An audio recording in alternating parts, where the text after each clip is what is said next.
Passengers are paying for meals, for pillows, for blankets, for headphones, for beverages, to check the luggage. And some are, at least one airline proposed carry-on luggage. In Europe, a low-fare carrier proposed a fee for using the potty on board the airplane. That didn't last very long, but at least they proposed that up front. And then you have the premium services, early boarding and early access to overhead space. But there's never anybody on board those planes, flight attendant or others, saying, no, you're in row 24, you can't park your bag in row 3. They can do these things themselves, but they aren't doing it. And in 2009, $7.8 billion in fees, $2.7 billion of which is baggage.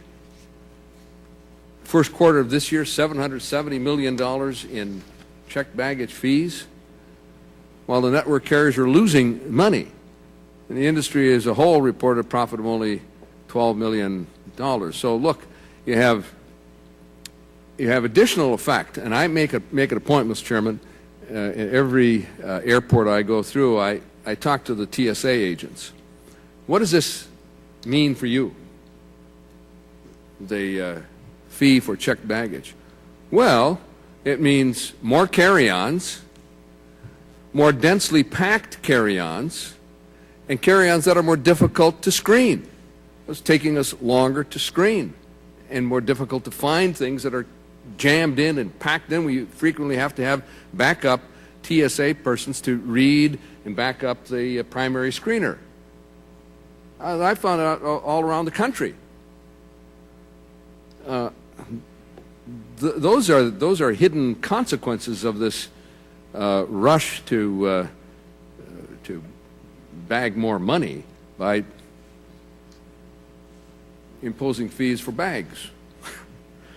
And then those fees are not subject to the airline ticket tax.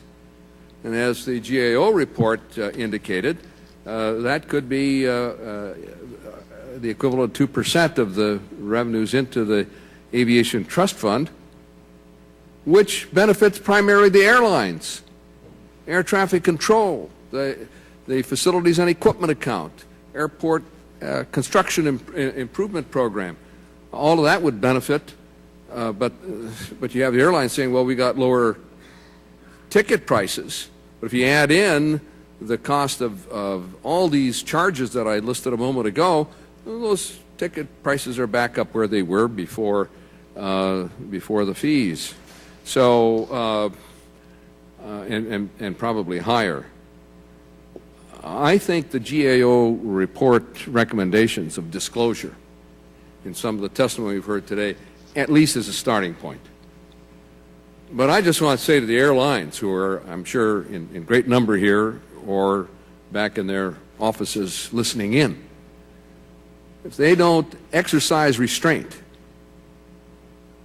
that there's going to be a continuing outcry from the traveling public, and you're going to have some kind of regulation that you won't like.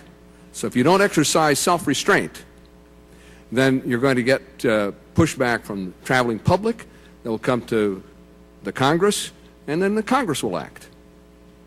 And that's not a threat, that's history.